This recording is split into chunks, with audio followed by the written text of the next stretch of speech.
ஆண்டவராக இயேசு கிறிஸ்துவின் நாமத்தினாலே மீண்டும் ஸ்பிரிச்சுவல் சயின்ஸ் இருக்கிற நிகழ்ச்சிக்கு அன்பாய் வரவேற்கிறோம்.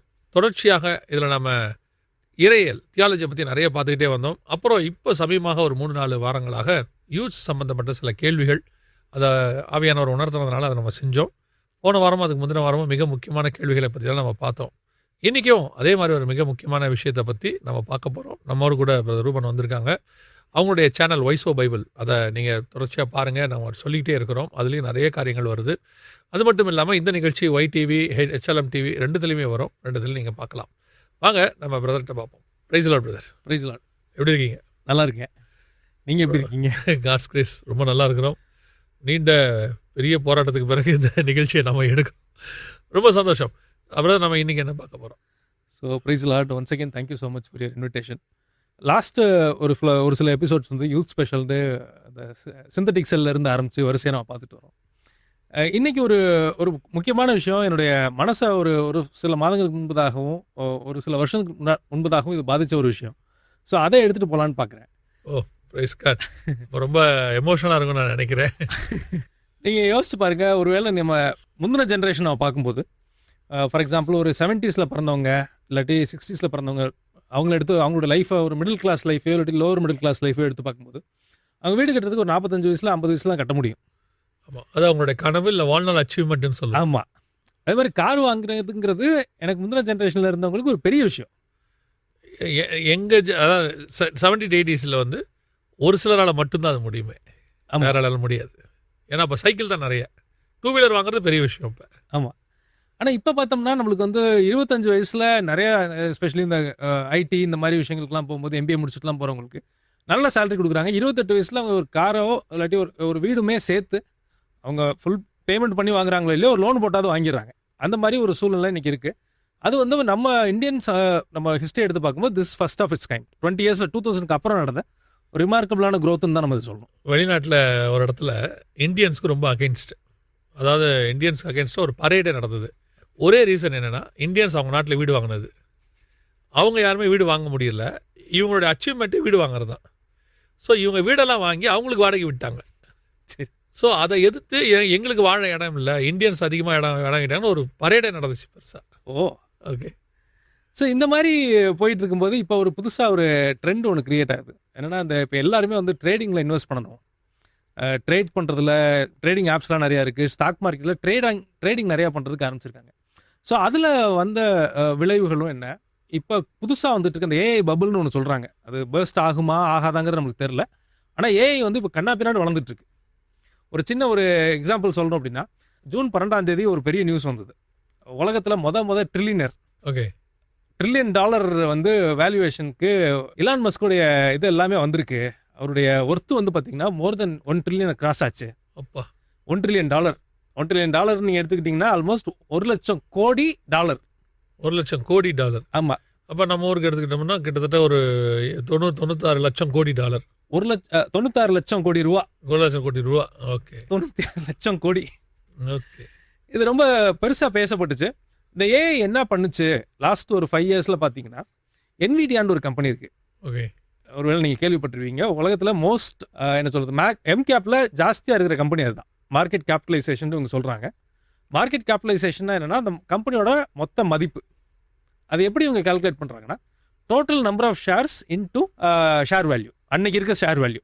ஓகே, இப்போ ஒரு கம்பெனி வந்து ஒரு ஷேர் வந்து 100 ரூபா இருக்குது அப்படிங்கிற பட்சத்தில் மொத்தம் அந்த கம்பெனியில் 100 ஷேர் இருக்குன்னா, இதை ரெண்டையும் மல்டிப்ளை பண்ணிங்கன்னா 10,000ங்கிறது தான் அந்த கம்பெனியோட வேல்யூ. இதுதான் MCAPனு இவங்க சொல்கிறாங்க. இது எப்போ கூட்டுனுச்சு இருக்கு அப்படின்னு பார்க்கும்போது, ரீசெண்டாக SpaceXனு ஒரு கம்பெனி, அவரோட இந்த ராக்கெட் ஒரு கம்பெனி ஒன்று வச்சிருக்காரு. ஆமாம், நிறைய சேட்டலைட்ஸ்க்கு நிறைய இது பண்ணியிருக்காரு, லான்ச் பண்ணியிருக்காரு. ஆமாம், அந்த கம்பெனியோட IPO இப்போ தான் வந்தது, போன மாதம் தான் வந்தது. அது நல்லா பூம் ஆனதுனால இவர் பேரில் இருக்க ஸ்டாக்ஸ் எல்லாம் கூடி $1,00,000 கோடி தாண்டுச்சு. அப்பா, ஓகே. இது வந்து இப்போ NVIDIA எடுத்துக்கிட்டிங்கன்னா $4.5 trillion கம்பெனி. அந்த மொத்த ஸ்டாக்கோட மதிப்பு NVIDIA எடுத்துக்கிட்டிங்கன்னா $4.5 trillion, $4,50,000 கோடி. அந்த கம்பெனியோட மதிப்பு. ஓகே, அது எதனால் வந்தது அப்படின்னு பார்க்கும்போது இந்த AI பூம்னால தான் அது வந்தது. அவங்க என்ன பண்ணுறாங்கன்னா, அவங்க வந்து இந்த AIக்கு வந்து சிப்பு, GPUs, நம்ம கிராஃபிக்ஸ் ப்ராசஸிங் யூனிட்லாம் நம்ம எடிட்டிங் பண்ணுற சிஸ்டம்லாம் யூஸ் பண்ணுறோம் இல்லையா, இது எல்லாமே அந்த கம்பெனி டிசைன் பண்ணுறாங்க. ஓகே, அவங்க எதையுமே மேனுஃபேக்சர் பண்ணுறது கிடையாது. ஒன்லி டிசைன் மட்டும் தான் பண்ணுறாங்க. அது அதனுடைய ஜிபியூஸ் இல்லாமல் ஏஐ சரியாக வேலை செய்ய முடியாது. ஓகே. இது ஒரு சின்ன ஒரு பெர்ஸ்பெக்டிவ் சொல்லணும் அப்படின்னா, இந்தியாவோட ஜிடிபி வந்து almost $4.5 trillion approximately yearly GDP. Okay. மொத்த கிராஸ் டொமஸ்டிக் ப்ராடக்ட்டுங்கிறது ஒரு நாட்டினுடைய மொத்த உற்பத்தியினுடைய ப்ளஸ் சர்வீஸ் சேவைகளுடைய மதிப்பு. ஓகே. இது எல்லாத்தையும் சேர்த்தோம்னா ஜிடிபின்னு நம்ம சொல்கிறோம். 130 கோடி பேர் இல்லாட்டி 140 கோடி பேர் இருக்கிற நாட்டுடைய ஜிடிபியும் அந்த ஒரே ஒரு கம்பெனியோட எம்கேப்பும் சேம். அமேசிங். இதில் அன்பிலீவபிள். நான் ஒரு சின்ன ஒரு இது பண்ணிட்டு இருந்தேன், ஒரு இவாலுவேஷன், ஒரு இந்த டிஸ்கஷனுக்காக நான் ஒரு இது பார்த்துட்டு இருக்கும்போது, இந்தியாவில் இருக்க டாப் ஐடி கம்பெனிஸ் ஒரு 6-7 companies, TCS, Infosys, HCL, Wipro, L and T, Mindtree, tech Mahindra, இந்த 6 கம்பெனியும் எடுத்து பார்க்கும்போது, இப்போ நான் எம்கேப் சொன்னேன் இல்லையா, இது மொத்தம் இந்த 6 கம்பெனியும் சேர்த்த எம்கேப்பே $200 பில்லியன் தான். பில்லியன் தான், ட்ரில்லியன்களை போல. ஆஹா. ஓகே. 1000 பில்லியனுங்கிறது தான் $1 trillion. 200 பில்லியன் போது $100 கோடி ஒரு பில்லியன் இன்ட்டு 200 நம்ம பண்ணிக்கணும். ஓகே. இதில் மொத்தம் இந்த 6 கம்பெனிலையும் வேலை பார்க்குறவங்களுடைய அப்ராக்சிமேட் ஸ்ட்ரென்த் பார்த்தீங்கன்னா, ஹியூமன் ரிசோர்ஸ் பார்த்தீங்கன்னா அப்ராக்சிமேட்லி 16 லட்சம் பேர் இருக்காங்க. ஓகே. மொத்தம் இந்த இப்போ நான் சொன்ன இந்த 6 லார்ஜ் ஐடி இந்தியன் ஐடி கம்பெனிஸ்க்கு. ஆனால் அந்த என்விடியா சொன்னேன் இல்லையா, அதில் வெறும் 42,000 பேர் தான். அந்த கம்பெனியில் மொத்தமே 42 பேர் தான் வேலை செய்கிறாங்க. ஆனால் அவங்களுடையதான எம்கேப் பார்த்துக்கிட்டிங்கன்னா கிட்டத்தட்ட 4.5 trillion. ஓகே. இப்போ இதுக்கு ஆதாரமாக இருக்கிறது ஏஐ. இப்போ இதெல்லாம் இப்போ வரைக்கும் நடந்துகிட்டு இருக்க விஷயத்த பார்த்தோம். இப்போ அடுத்து ஒரு பூம் வருது என்னன்னா, இப்போ இந்த ஆண்ட்ரோஃபிக்னு ஒரு கம்பெனி இருக்குது. கிளாடுன்னு ஒரு எப்படி சாட் ஜிபிடி இருக்குதோ, ஆமாம், அதை விட அட்வான்ஸ்டாக வந்திருக்குது கிளாடு ஏஐ அப்படின்ட்டு. அவங்க ஆண்ட்ரோஃபிக்ங்கிற ப்ராடக்ட், அந்த கம்பெனியோட ப்ராடக்ட் தான் இந்த கிளாடுங்கிறது. இப்போ இவங்க வந்து இன்னும் ஐபிஓக்கு வரல, அதாவது ஸ்டாக் மார்க்கெட்டில் இன்னும் லிஸ்ட் ஆகலை. ஆகாமலே இவங்களுடைய வேல்யூவேஷன் ப்ரைவேட்டாக சொல்கிறது பார்த்தீங்கன்னா ஆல்மோஸ்ட் $1 trillion. இப்போவே இன்னும் ஷேருக்குள்ளே வரல. ஷேருக்குள்ளே வந்தால் தான் அது என்ன உண்மையான நிலவரம் நம்மளுக்கு தெரியும். ஆனால் இப்போவே அவங்களுடைய ப்ரைவேட் வேல்யூவேஷன், அவங்கள ஒரு அசஸ் பண்ணி வச்சு சொல்கிற வேல்யூவேஷன் பார்த்தீங்கன்னா அப்ராக்சிமேட்லி $950 பில்லியன் $1 trillion வரைக்கும் சொல்கிறாங்க. ஓகே. இதில் என்ன பெரிய விஷயம் அப்படின்னா, அதனோட மொத்த எம்ப்ளாயி எண்ணிக்கை 5000 பேர் தான். ஸோ இப்போ இவங்க எல்லாருமே ஹியூமன் ரிசோர்ஸ் வந்து குறைவாக தான் வச்சுருக்காங்க. கம்பேரிங் தேவைப்படலை. இப்போ இதை எதுக்கு நம்ம இப்படி சொல்கிறோம் அப்படின்னா, இப்போ என்ன சொல்கிறாங்க, இன்னும் கொஞ்ச நாளில் ஒரு 10 பேர் தான் இருப்பாங்க ஒரு கம்பெனியில், ஏஐ கம்பெனியில். ஓகே. அந்த ஏஐ இவங்க எல்லா வேலையும் பண்ணிடும். அது பார்த்தீங்கன்னா $10 பில்லியன் இருக்கும் வேல்யூவேஷனில். அந்த இது மட்டும். ஆமாம். ஓகே. ஒரு கம்பெனி இப்போ இவ்வளோ லட்சம் பேர் இருக்க கம்பெனியே 16 லட்சம் பேர் சேர்த்து வச்சிருக்கிற ஐடி 6 இந்தியன் கம்பெனியை சேர்க்கும் போதே எம்கேப் $200 பில்லியன் தான் இருக்குது. 16 லட்சம் பேர் வேலை செய்கிறாங்க. இவ்வளோ பேருக்கு அவன் சம்பளம் கொடுக்கணும், இவ்வளோ வேலைகளை அவங்க பண்ணணும். ஆனால் இன்னும் வருகிற நாட்களில் எப்படி ஆகும் அப்படின்னு சொல்கிறாங்கன்னா, ஒரு 10 பேர் தான் இருப்பாங்க ஸ்டாஃபே. அது ஒரு $500 மில்லியன் கம்பெனியாக இருக்கும். இப்போ கூட நான் பார்த்தது மார்க் ஜூக்கர்பர்க் இருக்கார் இல்லையா, ஃபேஸ்புக்கோட இது, அவர் தானே மெட்டா இது பண்ணுறாரு. அவர் கூட லே ஆஃப் நிறைய பேர் கொடுத்துருக்காரு. கரெக்டாக நான் ஏஐ வச்சு பண்ணிக்கிறேன் அப்படின்ட்டு. ஆல்மோஸ்ட் எல்லா பெரிய டெக் நிறுவனங்களும் இப்போ ஏஐ தான் கொண்டு வந்து லான்ச் பண்ணிவிட்டு லே ஆஃப் கொடுத்துட்ருக்காங்க எல்லாரும். ஆமாம். ஸோ மனிதர்களுக்கு பதிலாக அது ஏஐ வேலை செய்யுது. இப்போ என்ன ஆகும் இந்த மைண்ட் செட் அப்படின்னா, நான் வந்து சீக்கிரமாக பணக்காரன் ஆகணும். அது அன்ரியலிஸ்டிக்காக எப்படி ஆகும்னா, ஒரு 4 பேர் தான் இருக்கான், அந்த கம்பெனி ஒரு 1000-2000 கோடின்னு சொல்லுவாங்க, ஏஐ கம்பெனியாக இருக்கும். மொத்த எம்ப்ளாயே 4 பேர் தான் இருப்பான், ஒரு சின்னோண்டு ஆஃபீஸ் தான் இருக்கும். அந்த கம்பெனி 1000 கோடி வேல்யூஷன் அப்படின்ட்டு இந்த மாதிரி நியூஸை கேட்க மனுஷங்களுக்கு எப்படி மனநிலை எல்லாருக்கும் மாறும் அப்படின்னா, ஒரு அன்ரியலிஸ்டிக்காக நான் வந்து உடனே ஒரு 5 கோடி நான் சம்பாதிச்சிடணும். ஓகே. இவங்க எல்லாரும் போய் எங்கே நிற்பாங்க அப்படின்னா, இந்த மாதிரி ஸ்டாக்ல இன்வெஸ்ட் பண்ணுறதா தான் ஒரே ஆப்ஷனாக போய் இவங்க நிற்பாங்க. ஏன்னா இவங்களோட எம்கேப் ஷேர்ஸை பேஸ் பண்ணி தான் இருக்குது. அதான் எனக்கு சொல்லுங்க. இவங்க 100 ரூபாய்க்கு போட்டாங்க, ஆனால் ஷேர்ஸ் அவங்கள வந்து மில்லியனுக்கு மாற்றிருச்சு. ஆமாம். அவங்ககிட்ட ஒரு 1000 ஷேர் இருக்குது, 2000 ஷேர் இருக்குன்னா, இந்த 100 ரூபா ஷேருங்கிறது அன்றைக்கி ஹியூஜாக மாறி அது வந்து ட்ரில்லியனில் பில்லியனில் போய் நிற்கிது. ஸோ இவங்க எல்லாருமே இந்த ஷேர்ஸ்குள்ளே ஸ்டாக் மார்க்கெட்டுக்குள்ளே போகிறது தான் இப்போ விரும்புகிற இடத்துக்கு வந்துடுவாங்க. ஆமாம். ஓகே. இங்கே இந்த பாயிண்ட்டுக்காக தான் இவ்வளோ எக்ஸாம்பிளையும் நான் சொன்னேன். ஓகே. இப்போ இவ்வளோ நாள் நடந்தது, யூஸ்வலாக நடந்துகிட்டு இருக்கிற ஸ்டாக் மார்க்கெட்டில் நடக்கிற இன்வெஸ்ட் பண்ணி 10 வருஷம் வெயிட் பண்ணி 5 வருஷம் வெயிட் பண்ணி ரிட்டர்ன் வாங்கிட்டு இருந்தாங்க. அது ஏஐ வந்த பிறகு என்ன ஆகுதுன்னா, ஒரு சின்ன கம்பெனி 4 பேர் தான் இருப்பான், அது பார்த்தீங்கன்னா 1000-2000 கோடின்னு அந்த வேல்யூவேஷன் மாறும். ஒரு 4500 பேர் இருக்கிறவங்களே இவ்வளோ தூரம் ட்ரில்லியன் பண்ணுறாங்கன்னு போது 16 லட்சம் பேர் வச்சிருக்கவங்களுக்கு என்ன தோணும் அடுத்து? ஆமாம். நம்ம ஏன் இவ்வளோ ஹியூமன் ரிசோர்ஸ்க்கு செலவு பண்ணணும்? அவ்வளோ ஹியூமன் ரிசோர்ஸ்னால் அவ்வளோ இன்ஃப்ராஸ்ட்ரக்சர் செலவு பண்ண வேண்டியிருக்கும். அது மட்டும் இல்லாமல் அவங்களுக்கு தேவையானதான காரியங்கள்லாம் செலவு பண்ண இல்லையா? ஆமாம். ஸோ இப்போ 4500 பேர் வச்சுட்டு இவ்வளோ தூரம் வரானா நம்ம ஏன் அது வரணும்? ஆட்டோமேட்டிக்காக இதான் ரோல் மாடலாக மாறும் அவங்களுக்கு. இதுதான் ரோல் மாடல் ஆகும். இப்போ ஜனங்கள் என்ன, பொது ஜனம், அந்த ரீட்டைல் இன்வெஸ்டர்ஸ்னு சொல்கிற சாதாரண ஒரு மிடில் கிளாஸோ லோவர் மிடில் கிளாஸோ என்ன பண்ணுவாங்க அப்படின்னா, ஸ்டாக்ல போய் அவங்க கஷ்டப்பட்டு சம்பாதிச்ச பணத்தை போடுவாங்க. ஓட ஆரம்பிச்சிட்டாங்க. இந்த ஏஐ பபுள் வரும்போது இன்னும் ஜாஸ்தியாகும். அவங்களுக்கு அன்ரியலிஸ்டிக் மைண்ட் செட் வந்துடும். நான் ஒரு ஒரு ஒரு ஒரு ஒரு வருஷத்தில் 2 வருஷத்தில் நான் வந்து 1 கோடி சம்பாதிக்கணும், 2 கோடி சம்பாதிக்கணும் அப்படிங்கிற மைண்ட் செட் ஜாஸ்தி ஆகிக்கிட்டே இருக்கும் இன்னும் கொஞ்ச நாளில். இந்த ஜியோமோ ப்ராடக்ட் மாதிரி மாறிடுவாங்க இவங்க எல்லாரும். உடனே பழம் கொடுக்கணும், உடனே கனி கொடுக்கணும், பல்காக கொடுக்கணும். ஜிஎம் தென்னை மரம்லாம் 2 வருஷத்தில் வந்து 100 காய் காய்க்கிற மாதிரி. ஓகே, எக்ஸாக்டாக சொன்னீங்க. அந்த மைண்ட் செட்டுக்கு ஆல்ரெடி நகர ஆரம்பிச்சிட்டாங்க. இதில் நார்மலாக ஸ்டாக்கில் இன்வெஸ்ட் பண்ணுறவங்கள பற்றி கூட நான் பெருசாக சொல்ல. அவங்க என்ன பண்ணுவாங்க, எஸ்ஐபின்னு சொல்கிறாங்க. இவங்க எனக்கு ஸ்டாக் மார்க்கெட்டில் நான் எக்ஸ்பர்ட் கிடையாது, இது வரைக்கும் நான் யூஸ் பண்ணதில்லை. பட் ஸ்டில் நான் கேள்விப்பட்ட வரைக்கும் ரெகுலராக மாதம் 2000 3000 அப்படின்னு இன்வெஸ்ட் பண்ணிகிட்டே இருப்பாங்க. அவங்க கூட ஓரளவுக்கு ஒரு ஸ்டேபிளான மைண்ட் செட்டில் இருப்பாங்க. இதில் இன்னொரு பிரச்சனை இருக்குது, ட்ரேடிங் பண்ணுவாங்க. காலையில் நான் 100 ரூபா போட்டேன், சாயங்காலம் அது 200 ரூபா ஆயிடுச்சு. ட்ரேடிங் ஆப் நிறைய ஆகிட்டு போகிறது, வர இப்போ எக்கச்சக்கமாகிடுச்சு. ட்ரேடிங் ஆப் பற்றி ஆட்ஸை பார்த்தீங்கன்னா எங்கே வந்துக்கிட்டே இருக்குது ட்ரேடிங் ஆப் ஆட்ஸ். ஆமாம், காலையில் 100 ரூபா போட்டால் 200 ரூபா ஆச்சு, அப்போ காலையில் 1 லட்சம் போட்டால் நான் சாயங்காலம் 2 லட்சம் ஆயிரும். இப்படிங்கிற மைண்ட் செட்டில் வர இவங்க சூதாட்டமாக அதை மாற்றிடுவாங்க. ஓகே, அதில் சம்பவத்தில் லாஸ்ட் ஒரு நான் இந்த ரெக்கார்டிங் பண்ணுறதுக்கு 1 மாதத்துக்குள்ளே நாமக்கல்ல ஒருத்தர் சூசைட் பண்ணி இறந்துட்டாரு. அவருக்கு வந்து இதில் நிறைய லாஸ் ஆகிடுச்சு ஸ்டாக் மார்க்கெட்டில், அதனால் மறிச்சிட்டாரு. ஸோ தற்கொலை பண்ணி தன்னுடைய உயிரை அவரே மாற்றிக்கிட்டாரு. எனக்கு தெரிஞ்ச வட்டாரங்களில் ஒரு 2 பேர் இந்த மாதிரி பஞ்சாயத்தில் மாட்டிட்டாங்க. ஓகே, அவங்க வீட்டில் இருந்த ஒரு 10 lakhs இது பண்ணிட்டாங்க. இது எப்படி நான் பார்க்கும்போது நான் எப்படி பார்க்குறேன்னா, ஆரம்பத்தில் அப்படி உள்ளே போகும்போது இந்த எலிக்கு தேங்காய் பார்த்து வச்சு இழுக்கிற மாதிரி உள்ளே இழுக்குது பிரதர், போட்டவொன்னே கிடைக்குது. நான் எப்போவுமே நான் கொஞ்சம் லகுவாக புரிய வைக்கணும்னு நினைப்பேன். சுரண்டல் லாட்ரின்னு ஒன்று வந்தது பிரதர், நாங்கள் சின்ன பிள்ளையாக இருக்கும்பொழுது. அப்படி சுரண்டினீங்கன்னா காசு உடனே இன்ஸ்டன்ட். மற்ற லாட்ரிலாம் நீங்கள் வாங்கிடுவீங்க, மந்த்லி ஒன்ஸோ ட்வைஸோ தான், இல்லை வீக்லி ஒன்ஸ் தான் அதுக்கு லாட்ரி அடிக்கும். கவர்மெண்ட்டில் வந்து பேப்பரில் ரிசல்ட் வரும், நம்பர் பார்ப்பாங்க. அதுக்கப்புறம் இன்ஸ்டன்ட் லாட்ரின்னு வந்துச்சு. But government by God's grace அதை பேன் பண்ணாங்கன்னு வச்சுக்கோங்களேன். தமிழ்நாட்டில் பேனில் இருக்குது. அந்த சுரண்டல் லாட்ரி பார்த்தீங்கன்னு சொன்னால் வாங்கினோடனே சுரண்டவுடனே காசு. ஓகே, பண்ண இப்போ இன்ஸ்டன்ட் லாட்ரி அதுக்கு பேர். அப்படி சுரண்டுவாங்க. 5 ரூபா 10 ரூபா 100, அப்போல்லாம் 1 ரூபா 2 ரூபா தான், 50 ரூபான்றது மேக்ஸிமம் பார்ப்பாங்க. இவனே வாங்குவாங்க. அதுக்கப்புறம் ஜனங்க எப்படி ஆகிட்டாங்கன்னா, ஒரு பல்கில் 100 இருக்கும் பிரதர், அது ஒன்று 1 ரூபா தான், 100 ரூபா கொடுத்து வாங்குவாங்க. அன்றைக்கி 100 ரூபாங்கிறது பிரதர் ஒன் வீக்குக்கு தேவையான சாப்பாடு அவங்களுக்கு. ஓகே, ஸோ அதை கொடுத்து அப்படியே வாங்குவாங்க. ஏன்னா அதில் 5 6 தான் அடிக்கும். ஓகே, மிச்சம் 95 அடிக்காது. அந்த 5 6 அடிக்கும் போது ஒவ்வொன்றிலையும் 5 ரூபா 10 ரூபா, சிலதில் 50 ரூபா 100 ரூபான்னு வரும்போது ஒரு 50 ரூபா எக்ஸ்ட்ரா கிடைக்கும். அப்படின்னு நினச்சி வாங்கி 100 ரூபா போனவங்களும் இருக்காங்க. கடைசியில் ஏன் கவர்மெண்ட் பேன் பண்ணாங்கன்னா, அதிகமான சூசைடு எதில் நடக்க ஆரம்பிச்சிருச்சுன்னா, டெய்லி 2 கேஸ் 3 கேஸ் சூசைடு வர ஆரம்பிச்சிருச்சு. எதுலன்னு பார்த்தீங்கன்னா, ஏதோ ரெஜிஸ்டர் ஆன சூசைட் கேஸ் மட்டும். எதனாலன்னு பார்த்தீங்கன்னு சொன்னால், ஒன்லி இந்த லாட்ரியால் மட்டும். அதோடைய விளைவு மட்டுமே அதனால் நடந்துச்சு. அந்த இடத்துக்கு இந்த ட்ரேடிங் வந்துட்டு இருக்கு பிரதர். நீங்கள் சொன்ன ஒன்று தான், ஒரு பல வருஷத்துக்கு முன்னாடி நடந்த ஒரு சம்பவம் எனக்கு ஞாபகம் வருது. ஒருத்தர் வந்து என்ன ஆகிட்டாருன்னா, இந்த கேம்ஸுக்கு வந்து அடிக்ட் ஆகிட்டார். அந்த சூதாடுறது, இந்த டீம் வின் பண்ணுமா, இந்த டீம் வின் பண்ணுமான்னு ஏதோ ஒன்று ஒரு ஆப் இருக்குது. அதையும் காட்ஸ் கிரேஸ் நீங்கள் சொன்ன மாதிரி பேன் பண்ணிட்டாங்க. அதில் அடிக்ட் ஆகிட்டார். ரொம்ப வீட்டில் இருக்க எல்லா பொருளையும் எடுத்து விற்க ஆரம்பிச்சிட்டார்.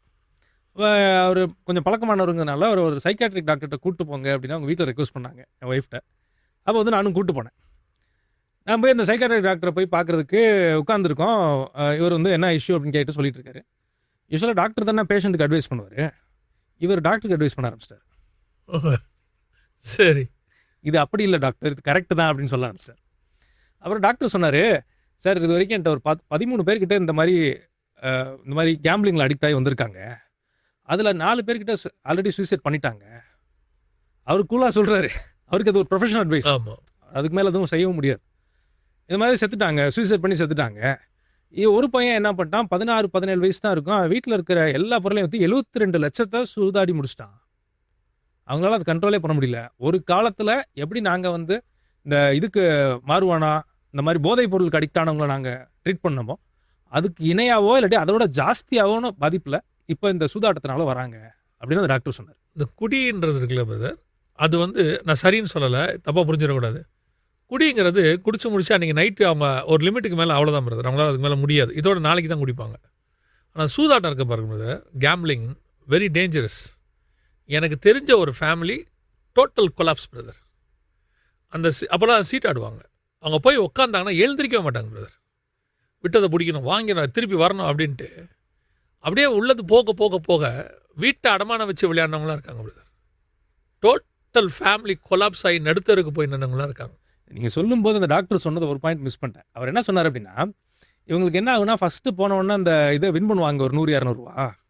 அதுக்கப்புறம் 1000ல் லூஸ் பண்ணுவாங்க, அப்புறம் லட்சத்தில் லூஸ் பண்ணுவாங்க. இவங்களுக்கு மைண்ட் என்ன வரும் அப்படின்னா, நான் இழந்ததை மட்டும் எப்படியாவது திரும்ப மீட்டுட்டேன்னா இதுலேருந்து நான் வெளில போயிடுவேன்னு நினச்சி இவங்க போட்டுக்கிட்டே இருப்பாங்க. ஆமாம், இது இந்த சைக்கிள்லேருந்து அவங்களால வெளியிலே வர முடியாது. நான் இதை எப்படி பார்க்குறேன்னா, பழக்கம்ன்றது வந்து உலகம் சொல்லக்கூடியது பிரதர். அடிக்ஷனுங்கிறது கூட உலகம் சொல்கிறது. நான் அதை தான் சொல்கிறேன், அது ஒரு ஸ்பிரிட் பிரதர்.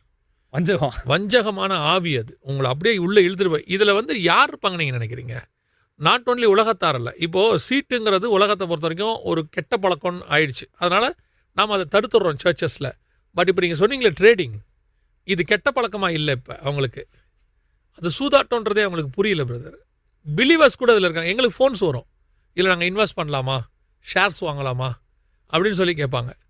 அப்போ அவங்கள அழியாமலேயே இதுக்குள்ளே போகிற எத்தனையோ, இப்போ இந்த ப்ரோக்ராமே அந்த மாதிரி உள்ள பிலீவர்ஸ்க்காக தான் நான் சொல்கிறேன் இதை நான். எக்ஸாக்டாக ஓகே, எக்ஸாக்டாக இதில் வந்து இப்போ நான் சொன்னேன் இல்லையா, நிறைய கிறிஸ்டியன்ஸ் இதில் பாதிக்கப்படுறாங்க. ஆமாம், நான் சொன்ன 3 கேஸுமே கிறிஸ்டியன்ஸ் பிலீவர்ஸ். அவங்களுக்கு இந்த நிலைமைனா, ஒருவேளை எந்த விதமான கைடன்ஸும் இல்லாமல் ஒரு 17-18 வயசு பையன் ஒருத்தன் அதை வச்சு இதோட ஆழம் தெரியாமல் இன்வெஸ்ட் பண்ண ஆரம்பிக்கிறான்னு வச்சுக்கோங்களேன், இவன் என்ன நிலைமைக்கு போய் சேருவான்? திமோத்திக்கு எழுதும்போது பவுல் சொல்வார், கடைசி காலத்தில் கொடிய காலங்கள் வரும் என்று நீ அறிவாயாக. அதில் ஃபஸ்ட்டு என்ன இருக்கும் தெரியுங்களா? அதில் ஒரு 10-12 லிஸ்ட் இருக்கும். ஃபஸ்ட்டு அதில் இருக்கிறது பணப்பிரியராயும். அப்போ அந்த பணப்பிரியம் இன்றைக்கி வேர்ல்டு முழுக்க பாருங்கள், எல்லாத்தையும் பணத்தை வச்சு தான் நிர்ணயிக்குது பிரதர். நீங்கள் ஒரு ஆலையை இப்போ நீங்கள் எலான் மாஸ்கா தான் எதுக்கு சொன்னீங்க?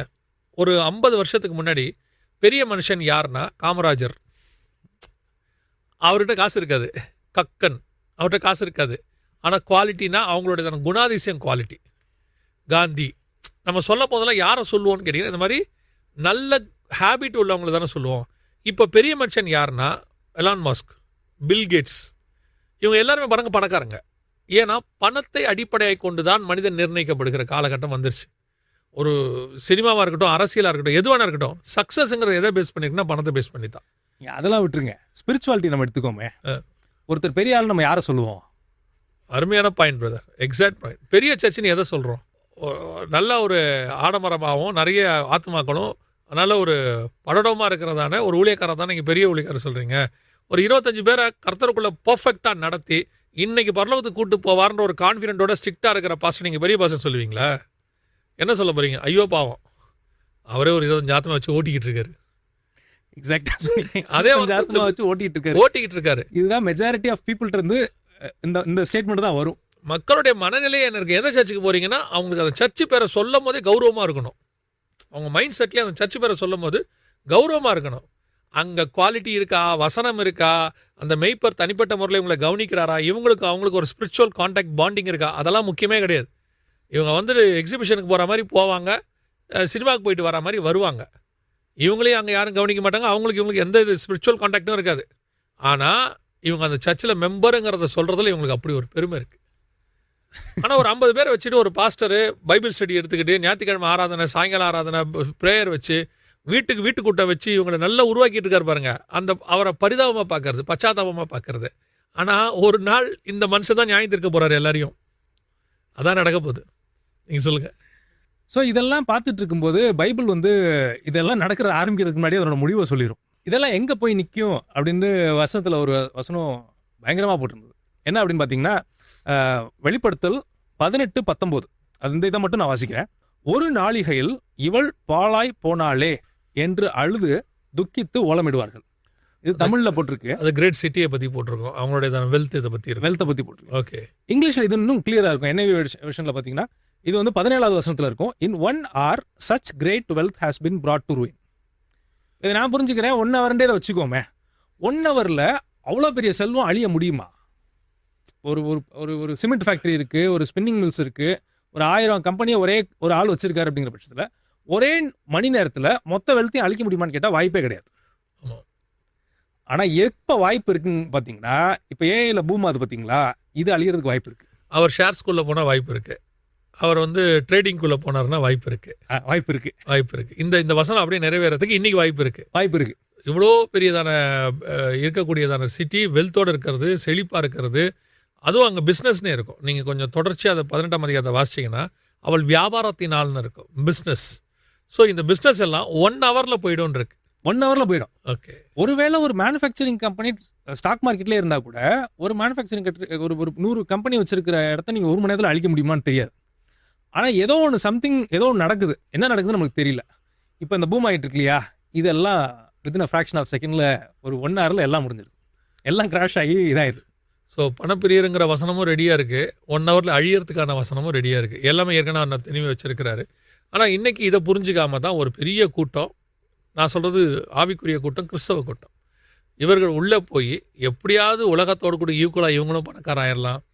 இப்போது இல்லை வாலிபர்களும் இதில் என்ன சொல்கிறாங்கன்னா, பெரியோர் அட்வைஸ் பண்ணுறாங்க, அப்பா அம்மா சொல்கிறாங்க. ஏன்னா எப்போவுமே நிதானமாக வர்றது நிரந்தரமாக இருக்கும், அவசரமாக வர்றது அவசரமாக போயிடும். அதான் இயல்பு. ஆமணக்கு செடி பார்த்தீங்கன்னா யோனாக்கு அது தோன்றி உடனே அது பட்டு போயிடும். அதான் அதோடைய மெத்தட். ஸோ அப்பா அம்மாவுக்கு தெரியும், எப்பா நம்ம slow and steady wins the race, நமக்கு எப்போவுமே சொல்லிக் கொடுக்கறதான ஒரு ஸ்லோகன். இவங்க வந்து என்ன நினைக்கிறாங்க, 35 வயசுக்குள்ளே வீடு கார் எல்லாம் முடிச்சுட்டு, ஒரு தம்பி என்கிட்ட சொன்னான் 35க்குள்ளே எல்லாம் வாங்கிடணும் அப்படின்னா. நான் கேட்டேன் அதுக்கப்புறம் என்ன செய்வேன்னு கேட்டேன். 35லேருந்து 70 வரைக்கும் என்ன செய்ய போகிறேன், அதுக்கப்புறம் உனக்கு என்னன்னா வாழ்க்கை போர் அடிச்சிடும். ஏனியை படிக்கட்டா அப்படியே ஒன்று ஒன்றா ஏறினா தான் அதோட எண்டுக்கு போகிற வரைக்கும் உங்கள் டைமும் கரெக்டாக இருக்கும். இன்றைக்கி ஒரு குரூப் அப்படியே வேக வேகமாக போய் இன்வெஸ்ட் பண்ணி, எனக்கு தெரிஞ்ச எத்தனையோ வாலிபர்கள் நல்லா பணம் சம்பாதிக்கணும் அப்படின்னு சொல்லி இந்த மாதிரி MLM ட்ரேடிங் இந்த மாதிரி ஸ்டாக் மார்க்கெட்டுக்குள்ளே போய் நாசமானது. இவங்க யாரை ரோல் மாடலாக எடுத்துக்கிறாங்கன்னா, இந்த சக்ஸஸ் ஆன ஒருத்தர் இருக்கான்ல, அதான் அவங்க ரோல் மாடல். யூஸ்வலாக அந்த ப்ரோக்ராம்ஸ் மொத்தமே நம்ம பேசிகிட்டு இருப்போம். வஞ்சகம் உண்மையாக இருக்கும், ஒருத்தனுக்கு சக்ஸஸாகவே ஆயிருக்கும். அவன் வந்து எடுத்துகிட்டு வந்து அந்த பிட்காயின் நடுவில் ஒரு கூத்து வந்துச்சு. ஆமாம், பயங்கரம். நாங்கள் 1 ரூபாய்க்கு வாங்கினோம், இப்போ வந்து 1 கோடி ரூபாய்க்கு போகுது. பணம் போட்டதும் தெரியாது, போனதும் தெரியாது, பார்த்ததும் கிடையாது அந்த பணத்தை. பிட்காயின் என்ன லாஜிக்குங்கிறது யாருக்குமே புரியாது. அது தொடங்கினவனுக்கு மட்டும்தான் தெரியும் அது. ஆமாம். ஸோ இதில் வந்து அவங்க போட்டுட்டு இவங்க என்ன பண்ணுவாங்கன்னா, வரும் அப்படின்னு ஒருத்தனுக்கு வந்திருக்கும். அப்போ அது ஃபேக்ட். ஆனால் சத்தியமாக இருக்குமா அப்படின்னு கேட்டால் அதுதான் ஒரு பெரிய கேள்விக்குறி. இது எல்லா ஃபீல்டுலையும் நிறையா இருக்குது பிரதர், எக்கச்சக்கமாக. இந்த ஃபீல்டில் இப்போ நிறையா இருக்குது. இந்த மாதிரி சினிமாவை தேடி சினிமாவில் பெரிய ஆள் ஆகணும்னு வந்து 2 பேர் சக்ஸஸ் ஆகிருப்பாங்க, கண்டிப்பாக சக்ஸஸ் ஆகிருப்பாங்க. ஆனால் அதை நம்பி 2 லட்சம் பேர் வந்திருப்பாங்க. இவங்க அந்த 2 பேருடைய சக்ஸஸோடைய மட்டும்தான் பார்ப்பாங்க. ஃபெயிலியரான 1,98,000 பேரை இவங்க பார்க்க போகிறதே கிடையாது. அதே மாதிரி தான் இதுலேயும் போயிட்டுருக்குது. ரொம்ப அதாவது நீட் ஆஃப் த அவர்னு சொல்லுவாங்க. இந்த எபிசோட் நான் அப்படி தான் பார்க்குறேன். கர்த்தர் கிருபையாக நமக்கு செய்ய வச்சிருக்கிறாரு. இந்த எபிசோடு உங்களுக்கு பிரயோஜனமாக இருக்கும், கர்த்தருக்குள்ளே நாங்கள் விசுவாசிக்கிறோம். இந்த மாதிரி உள்ள மக்களுக்காக ஜெபம் பண்ணுங்கள். இந்த மாதிரி உள்ள மக்களுக்கு இந்த மாதிரி காரியங்களை சொல்லுங்கள்.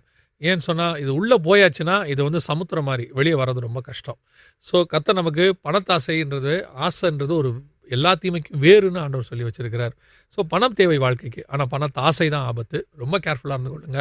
அதினத்தின் காலத்தில் கர்த்தர் நேர்த்தியாய் செய்ய வல்லமை உள்ளவராக இருக்கிறார். இந்த நிகழ்ச்சியை ஒய்டிவிலையும் பார்க்கலாம், பிரதருடைய வைசோ சேனல்லையும் நீங்கள் பார்க்கலாம். கர்த்தருக்கு சித்தமானால் இன்னொரு எபிசோட் வழியாக உங்களை சந்திக்கிறோம். கர்த்தருடைய வருகை தாமதிக்குமானால் சந்திக்கிறோம். God bless you.